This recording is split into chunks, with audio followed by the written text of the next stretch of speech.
क्या होगा अगर दुनिया की सारी फीमेल्स बच्चे पैदा ही ना कर पाएं? आखिर हम इंसानों की प्रजाति आगे बढ़ भी पाएगी कि नहीं? इस डरा देने वाली कहानी की शुरुआत फ्यूचर से होती है, जहां पृथ्वी का वातावरण धीरे धीरे खराब होने के कारण वो इंसानों के रहने लायक रह ही नहीं गई थी। चारों तरफ प्रदूषण और हवा में ऑक्सीजन की मात्रा कम होती जाती है। इसीलिए अब अमीर लोग जिनके पास बेशुमार पैसे थे, वो सब मिलकर केपलर-2 नाम के एक दूसरे प्लैनेट पर चले जाते हैं। इस प्लैनेट का वातावरण थोड़ा अर्थ के ही जैसा था, इसीलिए इंसान वहां पर बेफिक्र रह सकते थे।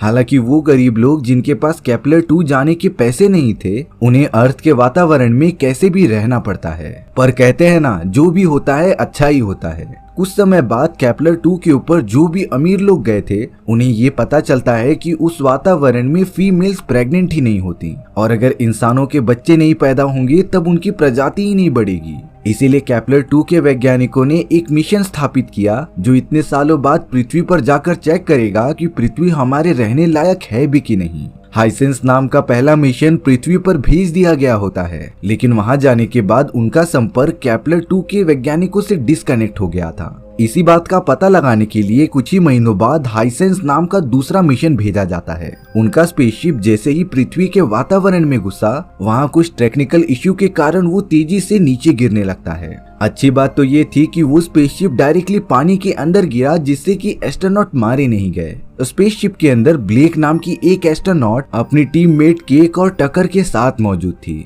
टकर को सांस लेने में काफी प्रॉब्लम हो रही थी, इसीलिए ब्लेक उसे ऑक्सीजन मास्क पहनाती है। पर अब तो थोड़ी देर बाद वो भी बेहोश हो गई थी। पूरे 1 घंटे बीतते ही ब्लेक की आंखें खुल गई थी। ब्लेक के दोनों साथी पानी से बहकर किनारे पर आ गए थे, पर अफसोस इस पूरे हादसे में केक की जान चली गई थी।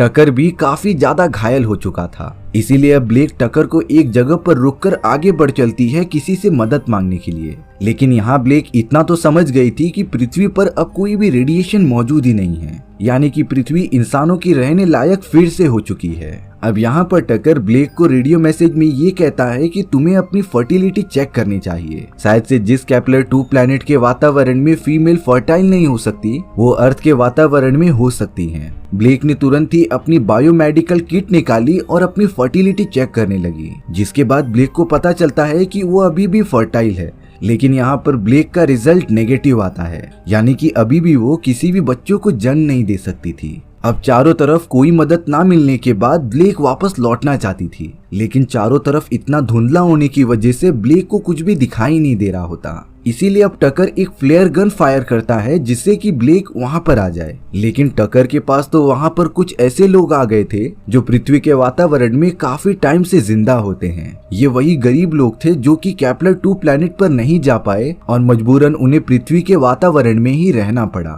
वो सभी लोग टकर को पकड़कर अपने साथ लेकर जाने लगे थे। ब्लेक भी जब भागते हुए टकर के पास पहुंचती है, तब उन लोगों ने ब्लेक को भी पकड़ लिया था। पूरे आधे घंटे बाद जब ब्लेक की आंखें खुली, तब वो खुद को और टकर को एक गड्ढे में पाती है। उन दोनों को तो पृथ्वी पर रहने वाले लोगों ने ही यहाँ पर कैद किया था। ब्लेक नोटिस कर रही थी कि टकर को काफी ज्यादा चोट लगी है, और अगर सही समय पर ब्लेक का इलाज नहीं किया गया तब उसका घाव सड़ना स्टार्ट हो जाएगा। इसीलिए अब ब्लेक बाहर खड़े लोगों से अपनी बायो किट मांग रही थी, जिससे कि वो टकर का इलाज कर सके।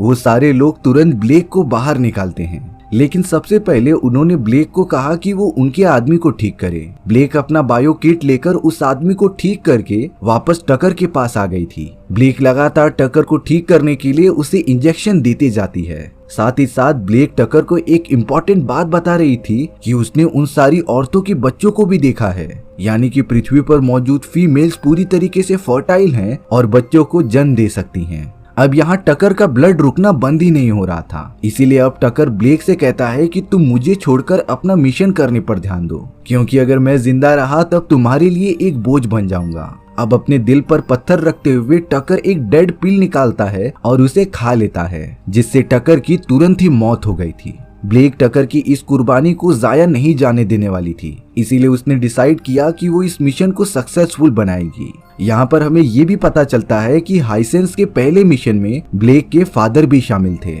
और ब्लेक का पृथ्वी पर वापस आने का एक और रीजन था ताकि वो अपने फादर को ढूंढ सकें। अब यहाँ ब्लेक के ऊपर उन सभी इंसानों के बच्चे पानी डालकर परेशान करने लग जाते हैं। बच्चों को तो काफी मजा आ रहा था ब्लेक को परेशान करने में, पर तभी ब्लेक माइला नाम की एक लड़की को अपने बातों में फंसा लेती है। ब्लेक ने माइला को कह दिया था कि उसे रेड वाला बॉक्स चाहिए जो कि वहाँ पर रखा गया है। रेड बॉक्स के अंदर सारे ट्रांसमिशन डिवाइसेस मौजूद थे जिससे कि ब्लेक अपने प्लेनेट की तरफ सारे सिग्नल्स भेज सकती थी। माइला तो ब्लेक की बात मानकर रेड बॉक्स लेने चली गई थी। ब्लेक ने सोचा कि वो वहीं पर रुककर थोड़ी देर वेट करेगी। इतने सारे छोटे छोटे बच्चे उसने अपनी जिंदगी में पहली बार देखे थे। उसे तो अपने मदरहुड की भी काफी अच्छी फीलिंग आ रही थी, क्योंकि आज तक ब्लेक के प्लेनेट पर कोई भी औरत माँ नहीं बनी होती। पर अब थोड़ी देर में बाहर की तरफ से काफी तेजी से आवाजें आने लगी थी। ब्लेक जब पता करने के लिए छेद से बाहर देखती है तब उसने देखा कि चारों तरफ भागा दौड़ी मची हुई है। वहाँ पर कुछ लोगों का झुंड सभी को बुरी तरीके से मार कर अपने साथ लेकर जा रहा था। जरूर वो सब इस प्लेनेट के डाकू होंगे जो सभी बस्ती वालों को अपने साथ पकड़कर किडनैप करके लेके जा रहे थे। इस मौके का अच्छा फायदा उठाकर ब्लेक उस गुफे में से बाहर निकल जाती है। ब्लेक अपना रेड बॉक्स ढूंढने लगी थी पर उसे वो कहीं नहीं मिलता। वहाँ से बहुत सारे लोग अचानक गायब हो चुके थे। ब्लेक को कुछ भी नहीं समझ आता कि आखिर ये क्यों हुआ। तभी उस बस्ती की लीडर जो कि छुपी हुई थी वो बाहर निकलती है और माइला को लगातार ढूंढने लग जाती है। यानी कि माइला उस लीडर की बेटी थी और अब लीडर को ये अंदाजा हो गया था कि शायद से वो सारे डाकू उसकी बेटी को भी किडनैप करके लेके गए हैं। ब्लेक लीडर से बात करने की बहुत कोशिश कर रही थी, पर अब लीडर एक फ्लेयर गन लेकर निकल पड़ती है अपनी बेटी को बचाने के लिए। ब्लेक भी उसके पीछे पीछे चली गई थी। अब नदी के किनारे आने के बाद उन्हें वो डाकू दिखाई देते हैं जो सारे बस्ती वालों को अपने साथ किडनैप करके लेके जा रहे थे। भला लीडर अपनी बेटी माइला को ऐसे कैसे छोड़ सकती थी, इसीलिए वो काफी गुस्सा होकर एक फ्लेयर गन उन सभी डाकुओं के ऊपर मारने जाती है। लेकिन ब्लेक ने लीडर को बताया कि ये एक फ्लेयर गन है जिससे कि उन डाकुओं को ज्यादा नुकसान नहीं होगा, पर लीडर तो तभी भी नहीं मान रही थी। ब्लेक को पता था कि अगर फ्लेयर गन चलाई तो उन डाकुओं का तो कुछ नहीं होगा, पर उन्हें हमारी लोकेशन का पता चल जाएगा और फिर वो भी कैद हो जाएंगे। इसीलिए ना चाहते हुए भी ब्लेक ने लीडर को मारकर बेहोश कर दिया था। अब यहाँ ब्लेक थोड़ी सी चालाकी दिखाती है। उसने फ्लेयर गन लेकर एक दूसरी तरफ फायर कर दिया था जिससे कि डाकुओं का ध्यान भटक सके, और इसी मौके का फायदा उठाकर ब्लेक उस बड़ी सी शिप में चली गई थी जहाँ पर सभी को बंदी बनाकर रखा गया था। ब्लेक लगातार अपनी उस रेड बॉक्स को ढूंढने लग जाती है, पर थोड़ी ही देर में वो सारे डाकू वापस अपने शिप पर आने लगे थे। इसीलिए अपनी जान बचाने के लिए ब्लेक तुरंत उस जगह पर चली जाती है जहाँ पर सभी को बंदी बनाया गया था। किसी को शक न हो इसीलिए ब्लेक उनके ही बीच में जाकर बैठ जाती है। सभी डाकू अपनी बड़ी बड़ी शिप लेकर पानी के रास्ते से आगे बढ़ने लगे थे। कई घंटों के बाद वो सब एक सुनसान जगह पर रुक जाते हैं। पॉल नाम का एक इंचार्ज सभी कैदियों को बाहर निकालकर लाइन से खड़ा कर देता है। वो सभी लोगों की ध्यान से चेकिंग करता ही जा रहा था, पर अब जैसे ही पॉल की नजर ब्लैक पर जाती है तब वो उसके गले में पहने हुए लॉकेट से काफी शॉक रह गया था। पॉल को कुछ खुफिया बात पता चल गई होती है जो कि बहुत ही ज्यादा इम्पोर्टेंट थी। इसीलिए पॉल ब्लेक को लेकर अपने कैप्टन के पास चला जाता है। उनके कैप्टन का नाम जिप्सन था, जो ब्लेक को देखकर थोड़ा सा शॉक रह जाता है। जिप्सन ने ब्लेक को बताया कि वो केपलर के पहले मिशन में तुम्हारे फादर के साथ यहाँ पर आया था। तब तुम काफी छोटी हुआ करती थी, पर अब काफी तंदुरुस्त और बड़ी हो चुकी हो। दरअसल जिप्सन जब ब्लेक के फादर के साथ पहले मिशन से यहाँ पर आया था तब उनका स्पेसक्राफ्ट पूरी तरीके से खराब होने के कारण वो वापस आ ही नहीं पाए। जिप्सन ब्लेक को अपनी सारी टेक्नोलॉजी के बारे में बताता है कि वो मिलकर यहाँ पर क्या बना रहे हैं। उनका एक विजन था कि वो इस पूरे अर्थ को वापस से पहले जैसा कर दे ताकि सभी इंसानों की प्रजाति यहाँ पर फिर से पनप सके। ये सारी बातें सुनने के बाद ब्लेक जिप्सन से पूछती है कि आखिर उसके फादर जिंदा भी हैं कि नहीं। जिप्सन काफी दुखी होकर ये बताता है कि तुम्हारे फादर मर चुके हैं। दरअसल हमारी टीम जब अर्थ पर लैंड हुई थी तब तुम्हारे फादर यहाँ के लोगों से मिलकर काफी खुश हो गए थे, पर जब उन्होंने अपने प्लेनेट केपलर पर वापस जाने की इच्छा जताई तब ये बात अर्थ पर रहने वाले आदिवासियों को अच्छी नहीं लगी, और इसी वजह से आदिवासियों ने स्पेसक्राफ्ट को भी डिस्ट्रॉय कर दिया और तुम्हारे फादर की भी जान ले ली। अब जिप्सन ने ब्लेक को थोड़ा आराम करने के लिए भेज दिया था। ब्लेक तो इतने समय बाद नहा रही थी और थोड़ा सा एंजॉय कर रही थी, पर तभी ब्लेक को पता चलता है कि उसकी फर्टिलिटी एकदम से पॉजिटिव हो चुकी है, यानी कि पृथ्वी के इन्वायरमेंट में रहते रहते वो अब माँ बन सकती है। अब कुछ देर बाद जिप्सन ब्लेक को लेकर अपने एक स्कूल में जाता है। स्कूल के अंदर बहुत सारे छोटी लड़कियां और लड़के मौजूद थे। गौर करने वाली बात ये थी कि उन सभी में लड़कियों की क्वांटिटी काफी ज्यादा होती है। साथ ही साथ जिप्सन ने नील नाम के एक बच्चे को अडॉप्ट भी कर लिया था। ब्लेक यहाँ पर नील के पास कुछ बात करने के लिए चली गई थी। तब जाकर नील बातों ही बातों में ब्लेक से ये कहता है कि पेड़ पौधे हमसे पहले आए हैं और उनका कोई भी अंत नहीं। ब्लेक ये बात सुनकर एकदम से शॉक ही रह जाती है, क्योंकि ऐसी ही सेम चीजें तो उसके फादर ने भी कही थी। ब्लेक नील से पूछने लगती है कि आखिर उसने ये सारी चीजें कहाँ से पता की। तब नील बताता है कि इंजन वाले रूम के साइड वाले कमरे में एक आदमी रहता है जिसने कि नील को ये सब सिखाया। ब्लेक को शक हो गया था कि हो न हो ये उसके फादर हो सकते हैं, इसीलिए ब्लेक तुरंत ही इंजन वाले रूम की तरफ निकल पड़ी थी। ब्लेक को दरवाजे के शीशे में से एक आदमी बैठा हुआ दिखाई देता है, पर तभी ब्लेक के पास जिप्सन आ गया था। ब्लेक जिप्सन से ये कंफर्म करती है कि उसके फादर जिंदा भी हैं कि नहीं। जिप्सन ने बताया कि उसने तुमसे झूठ कहा है, तुम्हारे फादर अभी भी जिंदा हैं। ब्लेक जिप्सन की कोई भी बात नहीं मानती और दरवाजा खोलकर अपने फादर से मिलने चली जाती है। ये और कोई नहीं बल्कि ब्लेक के फादर ही थे। इतने सालों बाद अपने फादर से मिलकर काफी ज्यादा खुश हो गई थी। वो तो उनसे रीजन पूछने लगती है कि आखिर आप वापस क्यों नहीं आए। तब जाकर ब्लेक के फादर सारी रियलिटी सच सच बताते हैं। दरअसल जब ब्लेक के फादर अपनी पूरी टीम के साथ पृथ्वी पर वापस लौटे, तब उन्होंने देखा कि यहाँ पर रहने वाले सभी लोग वातावरण के हिसाब से डेवलप हो चुके हैं और हमारी कॉलोनी जो कि केपलर 2 प्लेनेट पर रहती है, वो यहाँ के लोगों का रहन सहन बिगाड़ रही है, जिससे कि पृथ्वी पर रहने वाले आदिवासी मरते जा रहे थे।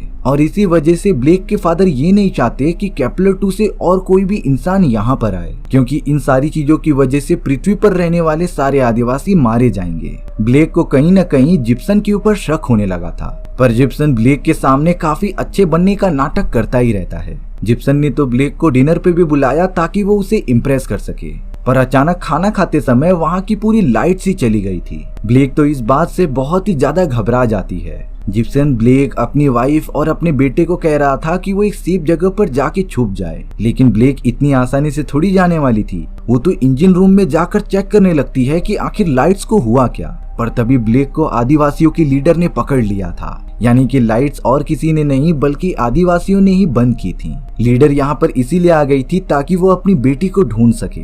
वो ब्लेक के साथ उस जगह पर आ जाती है जहाँ पर सारे बच्चों को रखा गया था, पर जैसे ही लीडर अपनी बेटी को ढूंढती, जिप्सन के आदमी वहाँ पर आकर उन दोनों को ही पकड़ लेते हैं। आदिवासियों के लीडर को बंदी बना लिया गया था और इस बात पर ब्लेक जिप्सन से पूछती है कि आखिर वो चाहता क्या है। अब जाकर हमें जिप्सन की डार्क रियलिटी का पता चला।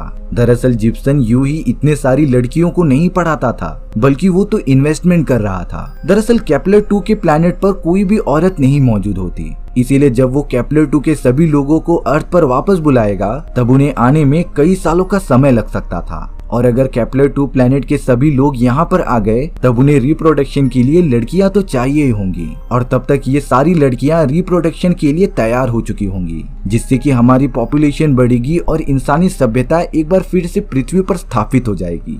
ब्लेक जिप्सन की इस सोच पर काफी गुस्सा होने लग जाती है, क्योंकि वो एक तरीके से इतनी सारी लड़कियों की जिंदगी बर्बाद कर रहा था। और अब तो जिप्सन के हाथ में ब्लेक का वो ट्रांसमिटिंग डिवाइस भी लग गया था, जिससे कि वो केपलर 2 पर मैसेज सेंड कर सकता था। जिप्सन जल्द ही समुद्र के बीच वेदर स्टेशन पर जाकर मैसेज भेज भी देगा। ब्लेक वापस अपने कमरे में आ जाती है, पर तभी उसने लीडर की बेटी माइला को एक कोने में छुपा हुआ देखा। पॉल तो माइला को ढूंढता हुआ यहाँ तक आ चुका था, जो पता नहीं क्यों ब्लेक को ही मारने लग जाता है। पर ब्लेक और माइला की मदर ने कैसे भी करके पॉल को ढेर कर दिया था, जिससे कि लीडर अपनी बेटी माइला से इतने समय बाद मिलती है। लेकिन अभी सब कुछ ठीक नहीं हुआ था। ब्लेक अपने फादर के पास जाकर जिप्सन की सारी बातें बताती हैं कि वो कैसे केपलर 2 प्लेनेट पर मैसेज भेजकर उन्हें यहाँ पर बुलाना चाहता था। ब्लेक के फादर कहते हैं कि हमें कैसे भी करके जिप्सन को ये करने से रोकना पड़ेगा, क्योंकि अगर केपलर 2 के इंसान पृथ्वी पर आ गए तब इन आदिवासियों का नामो निशान ही मिट जाएगा। इसीलिए ब्लेक तुरंत ही पानी के रास्ते वेदर स्टेशन की तरफ बढ़ने लगी थी, जहाँ से जिप्सन ट्रांसमीटर की मदद से केपलर 2 पर मैसेज सेंड करेगा। ब्लेक जिप्सन को रोकने की पूरी कोशिश कर रही थी ताकि वो मैसेज सेंड न कर पाए। तभी नील की मॉम ब्लेक को ये बताती हैं कि नील और कोई नहीं